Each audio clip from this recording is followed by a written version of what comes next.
Today, we are putting on our detective hats. Seriously, we're going to learn how to look at any piece of writing, a novel, an email, heck, even a simple recipe, and see all the hidden gears turning just beneath the surface. You know that feeling, right? You read something that just hits you, but you can't quite put your finger on why it's so good. You know it's brilliant, but how it all works feels like, well, a mystery. Today, we're going to solve that mystery. So first, what are we even looking at? The linguists M.A.K. Holliday give us a great definition. A text isn't just a book. It's any passage, spoken or written, that hangs together as a unified whole. That could be a speech, a single sentence, or even a tweet. But what actually gives it that unified feeling? What is the difference between a random jumble of words and an actual unified text? Well, it all comes down to one essential quality: texture. This is kind of the magic ingredient that makes language stick together. Think of texture as this invisible glue that connects all the sentences and ideas. Without it, you've just got a shopping list of words. But with it, you get meaning, you get purpose. Let me show you exactly what I mean with a super simple example. Look at that word, them. It's so small, but it's doing some really heavy lifting here. It points right back to 6 potatoes, creating this little link, a cohesive tie, that turns 2 separate commands into one single unified text. Now that is texture in action. And it turns out creating that texture isn't just some happy accident. For any text to really work, to be successful, it has to follow a set of, let's call them, unspoken rules. Linguists Beaugrand and Dressler called them the standards of textuality. So, how many of these secret ingredients are there? Well, there are 7 of them, and each one plays a really crucial role in making sure the message actually gets from the writer's brain to the reader's brain successfully. And here they are, the big 7. We've already seen cohesion. That's the grammatical glue. But you've also got coherence, which just means it has to make sense. Then there's intentionality, which is all about the writer's goal, and acceptability, which is about making sure the text is actually useful to you, the reader. All 7 of these have to work together to make a text really click. Okay, so we know what a text is, and we know what makes it work. So how do we, as detectives, start to pull it apart?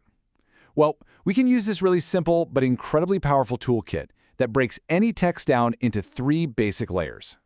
You can pretty much break any text down into these 3 things: how it sounds, how it's built, and what it means. If we analyze each one of these, we can build a complete picture of how that text is doing what it's doing. Let's start with that first layer. Okay, layer 1 is what linguists call prosodic analysis, but let's just call it the music of the language. Is there a rhythm? Is the writer using alliteration or rhyme? The way a text sounds can totally change how we feel when we read or hear it. Next up is the architecture, the syntactic analysis. This is where we look at the grammar itself. Are the sentences short and punchy? Does that create a feeling of urgency? Or are they long and complex, building a more thoughtful, descriptive vibe? Trust me, these are all very deliberate choices the writer is making. And finally, we have semantic analysis. This is the layer of meaning, but it's way deeper than just the surface message.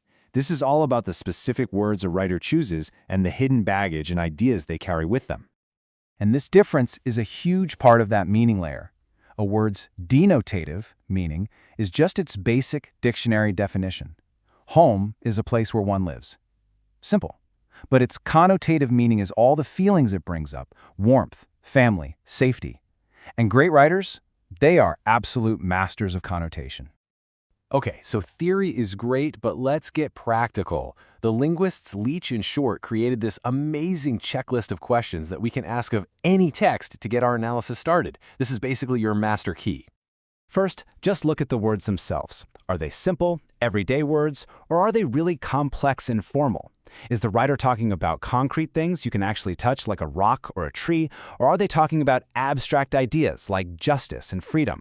The vocabulary alone sets the entire tone. Next, zoom out a bit and look at the grammar. We touched on this with the structure layer. Check out the sentence length and complexity. A bunch of short, simple sentences feels completely different from one long, winding sentence that's full of clauses. What effect is the author going for with that choice? And finally, look for the artistic flair, the figures of speech. Is the writer using a metaphor to create a surprising connection?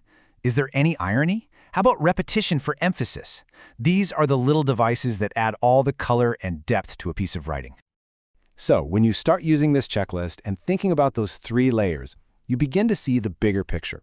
You realize that no text just exists in a bubble. It's always part of a bigger situation, or what linguists call context. M.A. Holliday broke context down into 3 parts. The field is just the subject matter. The mode is the medium, is it spoken or written? And the tenor is the relationship between the people involved. And as you can imagine, the way you write an email to your boss is going to be very different from a text you send to your best friend, right? That's because context shapes absolutely everything. So with these tools, you're not a passive reader anymore. You can now look at any text and see its skeleton. You can see the architectural choices that are giving it strength and holding it all together.